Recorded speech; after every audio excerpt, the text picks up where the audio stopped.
జక్కయ్య మేడి చెట్టెక్కి అడుగుతున్నాడు, ఆయన ఎవరు అసలు, ఆయన గురించి తెగ ఆలోచన చేస్తూ ఉన్నాడు. నేను కూడా రాత్రికాల వేళ ఆలోచన చేస్తూ ఉన్నప్పుడు యేసు ఎవరు అనగా మొదటి మాట పరిశుద్ధుడు. అవునా కదా? యేసు ఎవరు? పరిశుద్ధుడు. లేఖన ఆధారంగా యెషయా 6:3, యెషయా గ్రంథము 6:3 మొదటి మాట ఏమిటంటే యేసు పరిశుద్ధుడు. లేఖనాధారంగా యెషయా గ్రంథము 6వ అధ్యాయము 3వ వచనం చదువుకుందాం. పరిశుద్ధుడు, పరిశుద్ధుడు, పరిశుద్ధుడు, దేవునికి మహిమ కలుగునుగాక. యెషయా గ్రంథము 6వ అధ్యాయము 3వ వచనం ప్రకారంగా సైన్యములకు అధిపతియగు యెహోవా పరిశుద్ధుడు. Praise the Lord. మన దేవుడు ఎవరండి? పరిశుద్ధుడు. ఆయనలో పాపము లేదు. ఆయన అంటాడు కదా, నాలో పాపమున్నదని మీలో ఎవరైనను నిరూపించగలరా, రండి ఎదరికి అని ఈ లోకంతో సవాలు చేసినటువంటి వ్యక్తి కేవలం ఒకే ఒక్కడు, యేసయ్య. ఆయనలో ఏ పాపము లేదు, ఆయనలో ఏ అపవిత్రత లేదు, ఆయనలో ఏ లోపము లేదు. ఆయన పరిశుద్ధుడు. అందుకనే యేసు ఎవరు అని మన మనసుకు తలంపు వచ్చినప్పుడు మీకు కలగవలసినటువంటి మొట్టమొదటి తలంపు ఏమిటంటే యేసయ్య పరిశుద్ధుడు. యేసయ్య పరిశుద్ధుడు. ఈ లోకములో దేవుడు అనేవాడికి ఉండాల్సిన లక్షణాలు ఏమిటో తెలుసా? పరిశుద్ధత. మొన్న ఒకడు క్రిస్టియన్ గ్రూప్లో ఒక పోస్ట్ పెట్టాడు, మీ దేవుడికి లేదా దేవుడు అనేవాడికి ఉండాల్సిన లక్షణాలు ఒకటి చెప్పండి రా చూద్దాం అని ఒక మొత్తం మాది ఒక పోస్ట్ పెట్టాడు. నేను అంటాను దేవుడు అనేవాడికి ఉండవలసినటువంటి మొట్టమొదటి లక్షణం ఏమిటో తెలుసా? పరిశుద్ధత. నా దేవుడు పరిశుద్ధుడు, నా దేవుడు పవిత్రుడు, నా దేవుడు పాపము లేనివాడు, నిష్కలంకుడు, నిందారహితుడు, ఎవరు కూడా ఏలెత్తి చూపించడానికి సరిపోయిన వారు కాదు. నా దేవుడు అంత గొప్పవాడు. వాళ్ళకి తెలియక పిచ్చి వాళ్ళు పిచ్చి మాటలు మాట్లాడుతూ పిచ్చి పోస్టులు అవి పెట్టుకుంటూ ఉన్నారు. దేవుని బిడ్డలారా, ఈరోజు మన దేవుడు ఎవరయ్యా అంటే పరిశుద్ధుడు. ఇప్పుడు నేను ఇంకో మాట కూడా చెప్తాను. మన దేవుడు ఎవరు? పరిశుద్ధుడు. ఆయన పరిశుద్ధుడు గనక మనముని ఎలా ఉండాలి? పరిశుద్ధంగా ఉండాలి. కాబట్టి ఈ మొట్టమొదటి మాట మీ హృదయాల్లోకి వెళ్ళాలని నేను ఇష్టపడుతున్నాను. యేసు ఎవరయ్యా అంటే ఆయన పరిశుద్ధుడు. యెషయా గ్రంథములో అక్కడ రాయబడిన మాట, పరలోకములో దేవదూతల మధ్య వేవేల దూత గణముల తోడ యేసయ్యను వారందరూ ఏమని పిలుస్తున్నారో తెలుసా? పరిశుద్ధుడు, పరిశుద్ధుడు, పరిశుద్ధుడు, పరిశుద్ధుడు. సతీష్ అన్న వాళ్ళ పిల్లలు ఒక పాట రాశారు, నీ మాట పరిశుద్ధం, నీ చూపు పరిశుద్ధం, నీ పలుకు, ఇలా అసలు ఆయన గురించి ఒక చక్కటి పాట రాశారు. నిజమే, మన దేవుడు అణువణువున పరిశుద్ధత కలిగిన వాడు. కాబట్టి ఈ మొట్టమొదటి మాట జక్కయ్య మనసులో ఆలోచన ఏమిటంటే యేసయ్య ఎవరో? యేసయ్య పరిశుద్ధుడు. యేసయ్య ఎవరు? పరిశుద్ధుడు. కాబట్టి మనము కూడా పరిశుద్ధులుగా జీవించాలి. పాపము మనకి అంటకూడదండి. పాపము మనల్ని అంటకూడదు. పాపపు ఆ ఛాయలకు మనము పోకూడదు. పాపము అంటుకున్నవాడు అపవిత్రుడవుతాడు, పాపి ప్రభువుకి దూరం అయిపోతాడు. కాబట్టి ఈ ప్రత్యేకమైనటువంటి సమయంలో ఈ పరిశుద్ధుడును ఆరాధిస్తున్న మనము కూడా పరిశుద్ధత కలిగి జీవించాలి. మనము పరిశుద్ధతను ప్రేమించాలి. కాబట్టి ఈ మొదటి మాటలో ఉన్నటువంటి ఆంతర్యాన్ని మీరు ఆలోచిస్తే ఆయన పరిశుద్ధుడుగా ఉన్నప్పుడు మనము కూడా పరిశుద్ధులమై ఉండాలి. రెండో మాట, జక్కయ్య మేడి చెట్టెక్కి అడుగుతున్నాడు, ఆయన ఎవరు అసలు, ఆయన గురించి తెగ ఆలోచన చేస్తూ ఉన్నాడు. నేను కూడా రాత్రికాల వేళ ఆలోచన చేస్తూ ఉన్నప్పుడు యేసు ఎవరు అనగా మొదటి మాట పరిశుద్ధుడు. అవునా కదా? యేసు ఎవరు? పరిశుద్ధుడు. లేఖన ఆధారంగా యెషయా 6:3, యెషయా గ్రంథము 6:3 మొదటి మాట ఏమిటంటే యేసు పరిశుద్ధుడు. లేఖనాధారంగా యెషయా గ్రంథము 6వ అధ్యాయము 3వ వచనం చదువుకుందాం. పరిశుద్ధుడు, పరిశుద్ధుడు, పరిశుద్ధుడు, దేవునికి మహిమ కలుగునుగాక. యెషయా గ్రంథము 6వ అధ్యాయము 3వ వచనం ప్రకారంగా సైన్యములకు అధిపతియగు యెహోవా పరిశుద్ధుడు. Praise the Lord. మన దేవుడు ఎవరండి? పరిశుద్ధుడు. ఆయనలో పాపము లేదు. ఆయన అంటాడు కదా, నాలో పాపమున్నదని మీలో ఎవరైనను నిరూపించగలరా, రండి ఎదరికి అని ఈ లోకంతో సవాలు చేసినటువంటి వ్యక్తి కేవలం ఒకే ఒక్కడు, యేసయ్య.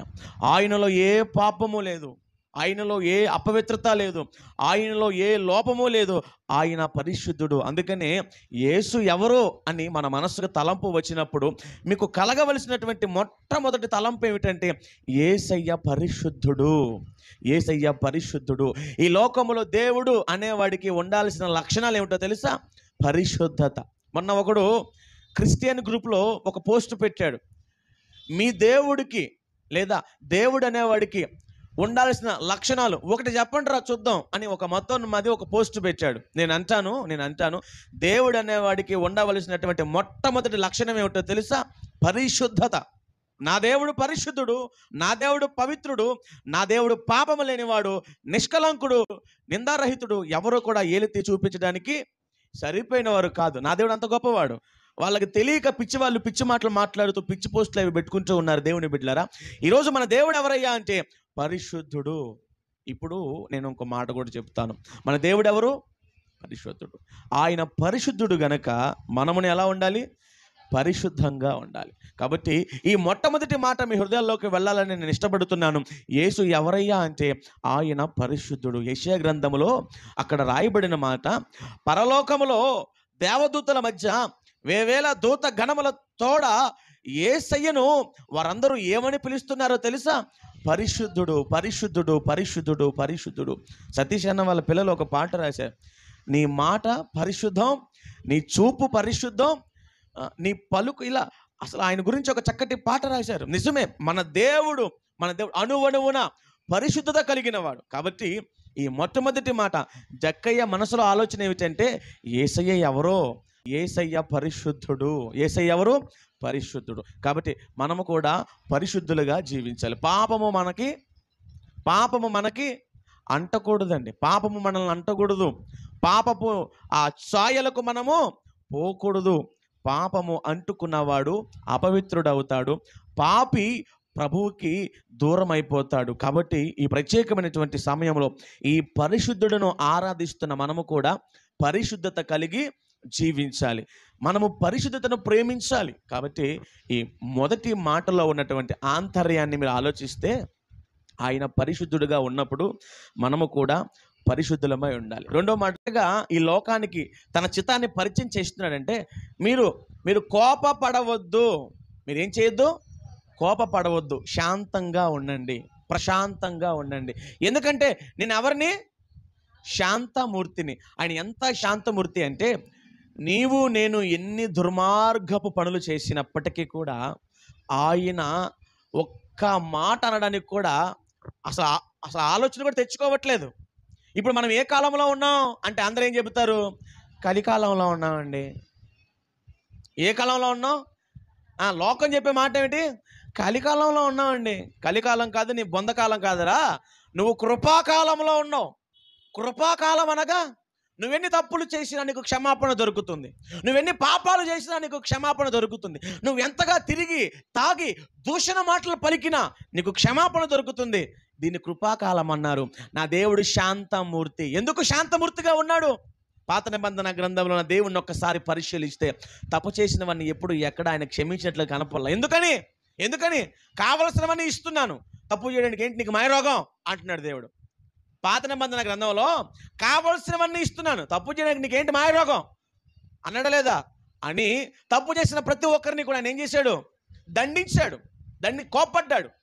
అలా తనకున్నటువంటి ఆ మనస్తత్వాన్ని కూడా మార్చుకొని ఇప్పుడు ఈ కృపాకాలంలో ఎంత ప్రేమ అంటే యేసయ్యను దూషించినా, యేసయ్యను తిట్టినా, యేసయ్య బిడ్డలను చాలా రకాలుగా హింసించినా ఏమంటే దేవుడు దిగివచ్చి వారందరినీ ఏకిపారలేడా? ఒక్కొక్కరిని లేకపోతే భూమి మీద లేకుండా చేయగలడు. కానీ అవకాశం అనేది ఎక్స్టెన్షన్ చేయబడుతూ ఉంది. ఏమండి? ఆపర్చునిటీ అనేది ఎక్స్టెన్షన్ చేయబడుతూ ఉంది. ఎందుకని? మారితే వీడికి బతుకుంటుంది. ఏమండి? బైబిల్ గ్రంథంలో పాత నిబంధనలో దేవుడు చెప్పినటువంటి ఒక మాట ఏమిటంటే పాపి తన పాపమును బట్టి మరణిస్తే నాకేమొచ్చుద్ది? ఒక పాపి తన పాపమును బట్టి మారు మనసు పొందుకొని పశ్చాత్తపడి పాపాలు కడుక్కొని ఒప్పుకొని నా పాదాల దగ్గర బతికితేనే నాకు సంతోషం అన్నాడు దేవుడు. ఒక పాపి పాపమును బట్టి మరణిస్తే నాకు సంతోషం లేదు, ఆ పాపమును బట్టి ఒప్పుకొని విడిచిపెట్టి నా దగ్గర క్షేమంగా ఉంటే నాకు శాంతం, నాకు సంతోషం అన్నాడు. ఈరోజు ఏడో మాట ఏమిటంటే ఆయన శాంతమూర్తి. ఏడో మాట ఏమిటి? శాంతమూర్తి. ఎంత శాంతమూర్తి అంటే క్రైస్తవులు కూడా ఎన్ని తప్పులు చేస్తున్నా, స్తోత్రం కలుగును గాక, క్రైస్తవులు కూడా ఎన్ని పాపాలు చేస్తూ ఉన్నా, దేవుణ్ణి అడ్డం పెట్టుకుని ఎంత దుర్మార్గపు జీవితాన్ని జీవిస్తూ ఉన్నా దేవుడు క్షమిస్తున్నాడండి. ఎందుకని అంటే రాకడలో వాడి బ్రతుకు అప్పుడు సేవకులైనా విశ్వాసులైనా పాపం చేస్తూ ఉంటే పాపానికి తగిన ఫలము కనపడకపోయేసరికంట ఈ పాపులకి ఒళ్ళు తిమ్మిరెక్కువవుతుందంట, కళ్ళు కానట్లేదంట, ఏమండి భూమి మీద నిలబడలేకపోతున్నారంట. పాపమునకు తగిన ఫలము కనపడకపోయేసరికి ఒక్కొక్కడికి ఎలా ఉందంట, అబ్బా మాకేం కావట్లేదు అనుకుంటున్నారంట.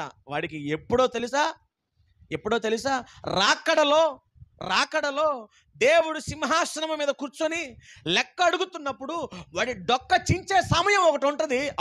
అప్పుడండి దేవుని బిడ్డలారా, లెక్క అడిగేటప్పుడు పాపులకు ఇప్పుడు ఖచ్చితంగా సంతోషంగానే ఉంటుంది, హాయిగా ఉంటుంది. ఎవడికి నచ్చిన జీవితం వాడికి నచ్చినట్లుగా ఎవడికి వాడు బతుకుతున్నాడు. కానీ ఎందుకయ్యా అంటే అవకాశం. ఇప్పుడు సేవకుని కొట్టినా, సేవకుని తిట్టినా, సేవకుని హింసించినా, సేవకుడి మీద జనాలు వచ్చి పడినా దేవుడికి మౌనంగా ఉంటున్నాడు తెలుసా? అవకాశం. ఈ అవకాశాన్ని వాడుకొని చాలామంది మూర్ఖత్వంగా తయారైపోతున్నారు. ఈరోజు ఒకడు గుర్తుపెట్టుకున్నాడు దేవుని బిడ్డలారా, ఎందుకు శాంతమూర్తిగా దేవుడు ఉన్నాడు. మోషే కాలంలో, ఆ ధర్మశాస్త్ర కాలంలో తప్పు చేసిన వాళ్ళందరూ పాలనలోకి తీసుకురా అని పైనుంచి ఏం పడుతున్నాయో తెలుసా? అగ్ని వర్షం. కింద తప్పించుకొని పారిపోతా ఉంటే భూమి నోరు తెరిచింది.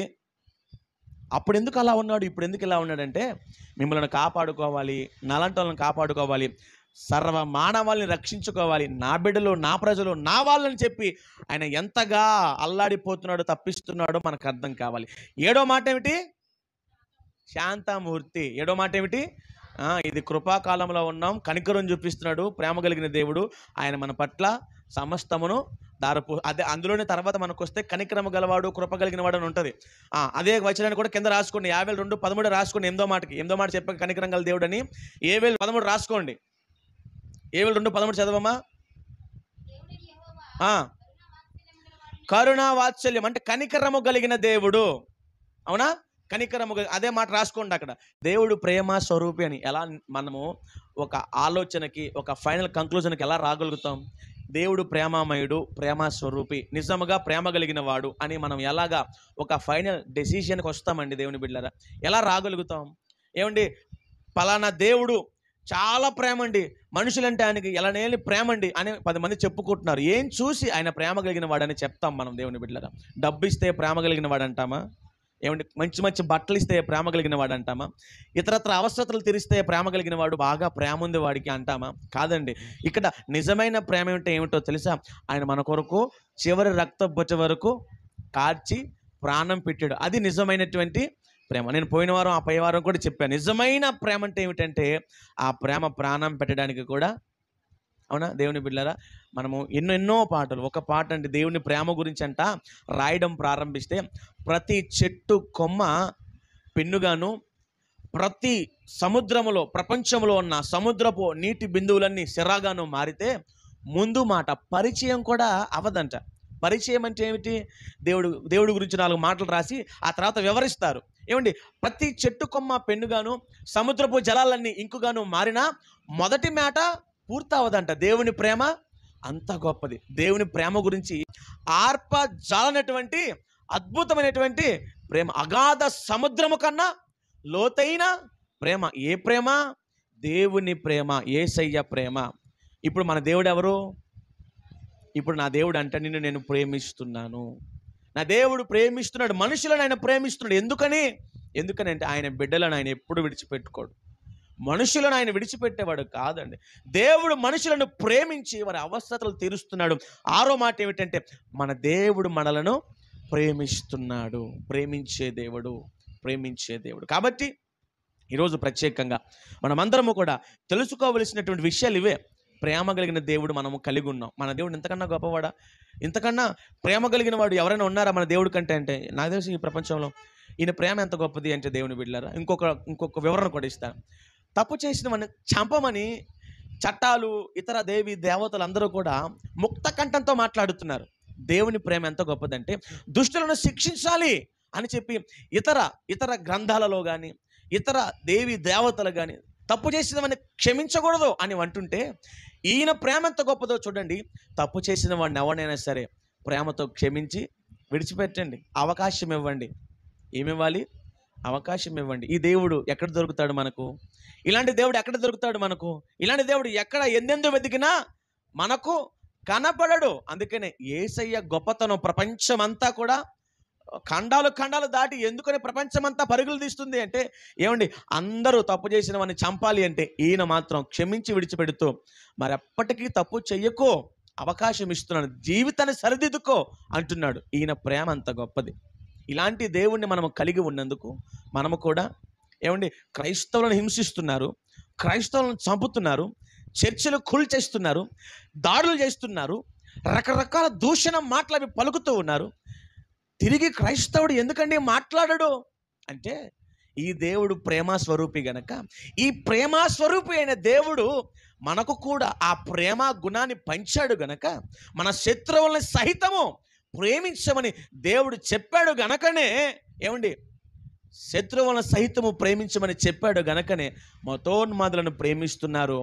వారు ఎన్ని ఆగడాలు చేసినా వారిని అలా విడిచిపెడుతున్నారు క్రైస్తవులు. కారణం ఒకటేనండి, యేసయ్య మనలను ప్రేమించి 10 మందిని ప్రేమించమని చెప్పాడు. వాళ్ళకిలాగా దౌర్జన్యాలు, దగాలు, ఏమండి, దోపిడీలు, భయంకరమైనటువంటి నీచమైనటువంటి పనులు చేయమని యేసయ్య ఎప్పుడు ఎక్కడ చెప్పలేదు, చెప్పడు కూడా. నా దేవుడు గొప్పతనం అది, దేవునికి మహిమ కలుగునుగాక. నా దేవుడు ప్రేమ కలిగిన వాడు. 10 మందిని ప్రేమించమని చెప్పాడు, 10 మందిని ఆదరించమని చెప్పాడు. అలాంటి దేవునికి కలిగి ఉన్నందుకు ఈరోజు మనం అందరం కూడా నెంబర్ 1 బేషుగ్గా బతకొచ్చండి. ఇలాంటి వాళ్ళు ఎక్కడ ప్రపంచంలో మనకి కనపడరు. మరొక మాట చూపిస్తాను. యావేలు గ్రంథము 2వ అధ్యాయం, అండర్లైన్ చేయండి ఈ మాట. సమస్తమునకు జీవధారకుడైన దేవుడు. మన దేవుడు ఎవరండి? చివరి మాట, సమస్తమునకు, సకల కోటి జీవ ప్రాణికి ఆధారమైన వాడు. చివరి మాట 1 తిమోతి 6:13. 1 తిమోతి 6:13 చివరి మాట ఏమిటి? సమస్త జీవకోటికి, సకల ప్రాణకోటికి జీవధారకుడు, ఆధారమైన వాడు. మనకు ఆధారమైన వాడు నరుడు కాదు. చివరి మాట, ఈ మాట రాసుకొని బైబిల్స్ మూసేయండి. ఇంకా నేను ముగించి ప్రార్థనలోకి వెళ్తాను. ప్రైజ్ ది లార్డ్, హల్లెలూయా. చివరి మాట ఏమిటంటే జీవధారకుడు. ఏమండి, ఒక జంతువు బ్రతకాలన్నా, ఏమండి, భూమి మీద జంతువు, నీళ్ళల్లో ఉన్నటువంటి, ఏమండి, ఆ యొక్క జలచరాలు, భూచరాలు, లేదా నింగిలో ఎగిరే ఆకాశ పక్షులు, వీటన్నిటికీ ఆధారం ఎవరండి? జీవధారకుడు. ఎవరండి? భూమి మీద బతుకుతున్న జంతువులు, నీటిలో బతుకుతున్న జంతువులు, ఆకాశంలో ఎగిరే పక్షులు, వీటికి ఆధారం ఎవరు? జీవధారకుడు. అంటే మన జీవనానికి ఆధారమైన వాడు. జీవధారకుడు అంటే మన జీవనానికి ఆధారమైన వాడు. మనకు ఆధారమైన వాడు ఎవరు? యేసయ్య, నరుడు కాదు. అందుకని బైబిల్ గ్రంథంలో అంటున్నారు, దేవుడు, ఇదిగోండి ఆకాశ పక్షులను చూడండి, అవి విత్తవు, కోయవు, కోట్లలో కూర్చుకోవు, కోల్డ్ స్టోరేజ్లకి వెళ్ళవు, కానీ ఎవరు పోషిస్తున్నారు? దేవుడే. ఆ గింజలు అవి ఎక్కడి నుంచి వస్తున్నాయి? ఈరోజు చివరి మాట ఏమిటంటే, మనందరికీ ఆధారమైన వాడు యేసు. ఈరోజు మనకు ఆధారమైన వాడు యేసు అని. మనుషులు కాదు, రాజులు కాదు, ప్రభువులు కాదు, అధికారులు కాదు, ఏమండి, దేవుని బిడ్డలారా, నాయకులు కాదు. మనకు ఆధారమైన వాడు ఎవరు? క్రిస్టియానిటీని కాపాడేది ఎవరండి? దేవుడు. క్రైస్తవులను కాపాడేది ఎవరండి? దేవుడు. ఇదిగో దేవుడు అందుకనే ఈ మాటలు చెబుతున్నాడు. మనకు ఆధారమైన వాడు ఎవరయ్యా అంటే, సేవకుడికైనా విశ్వాసులకైనా ఆధారమైన వాడు జీవధారకుడు ఆయనే. ఈరోజు మీకు, మీ కుటుంబాలకు, మీ బిడ్డలకు ఆధారమైన వాడు యేసు. మీరు దేవుని మీద ఆధారపడండి, మనుషుల మీద ఆధారపడవద్దు. నేను మీకు భక్తి నేర్పే ఈ క్రమంలో మీకు ఎన్నోసార్లు చెప్పాను, మీకు ఆధారమైన వాడు యేసయ్యే. ఆయన శ్రీమంతుడైనటువంటి దేవుడు. మీకు ఆయన గుప్పిలు విప్పి మీ గిన్నె పొంగి పొర్లేటట్లుగా చేస్తాడు. దేవుడు ఏమన్నాడు? విశ్వాసం అంటే ఏంటి? అదృశ్యమైన వాటి యొక్క నిజస్వరూపం అన్నాడు దేవుడు. విశ్వాసం అంటే ఏంటి? దేవునికి స్తోత్రం కలుగునుగాక. విశ్వాసం అంటే ఏంటి? ఫ్యూచర్ను చూడరా బాబు అంటే, ఈ పూటకి ఇంట్లో మింగటాకి ఏమి లేవు, రేపు పొద్దునేంటి అని అడుగుతున్నారంట. క్రైస్తవులు ఉన్నంతకాలం బాగుపడరు. సేవకైనా విశ్వాసులైనా ఎవడో బాగుపడ్డావు. సేవకులు ఇల్లు ఎట్లాగా ఉంటాయి, విశ్వాసులు ఇల్లేనా? క్రైస్తవులు ఎలా ఉండాలి? కళ్ళు మూసుకుని అడుగు, పడతామో లేస్తామో, ఏముంటుందో ఏం పోద్దో తర్వాత కళ్ళు మూసుకుని అడుగు ముందుకేస్తున్నాడు నిజమైన క్రైస్తవుడు. విశ్వాసం అనేది అది నిరూపితం చేసుకోవాలి. ఎందుకని ఇలా చెబుతున్నాను తెలుసా? మనకు ఆధారమైన వాడు ఎవరో? జీవనాధారకుడు.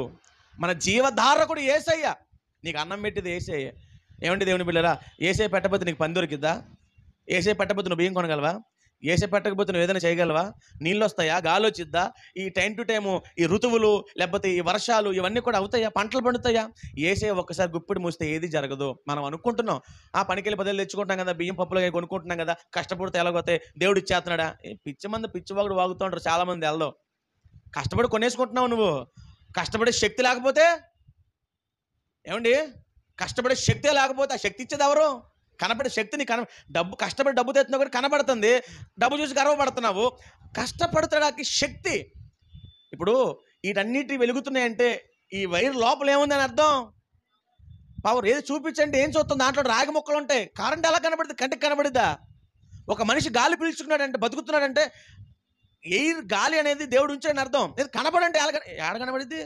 ఇది ప్రాణం చూపించి ఏడ కనబడిద్ది? అలాగే దేవుడిచ్చిన శక్తి కూడా కనపడదండి. ఆ శక్తి కనపడదు. బాదం పప్పులు తినో, జీడిపప్పులు తినో, ఆ మొక్కలు తినో, ఏ మొక్కలు తినో, ఎండు మొక్కలు తినో. ఏమంటే దేవుని బిడ్డలారా, దేవుని బిడ్డలారా, అర్థమవుతుందా? నీకు శక్తి బలం కావాలంటే నువ్వు ఏదేదో చేసుకుంటేనే రాదు, దేవుడు ఇవ్వాలి. బైబిల్లో చెప్పబడిన మాట ఏంటో తెలుసా? దేవుడే దీవించకపోతే నువ్వు తిని తృప్తి నొందుట అసాధ్యము. కమ్మగా అన్నీ వండుకుని ముందెట్టుకుని అమ్మయ్య, దేవుడు దీవించకపోతే ఉండదు. అది దేవుడు దీవించకపోతే ఉండదు, తృప్తి ఉండదు. ఎంత తిన్నా ముద్ద నోట్లు ఆటగానే ఇంత పొట్ట అయింది. మా గ్యాస్ పట్టేసిందే, సాయంత్రం తింటాలే. సాయంత్రం ఏడ తగ్గిద్ది? అది తగ్గదుగా. దేవుడు దీవెన లేకపోతే తగ్గిద్దా? తగ్గదుగా. నేను అదే చెబుతున్నాను, దేవుడే మనకు ఆధారమైన వాడు. ఆకాశ పక్షులను చూడండి, అవి విత్తవు, కొయ్యవు.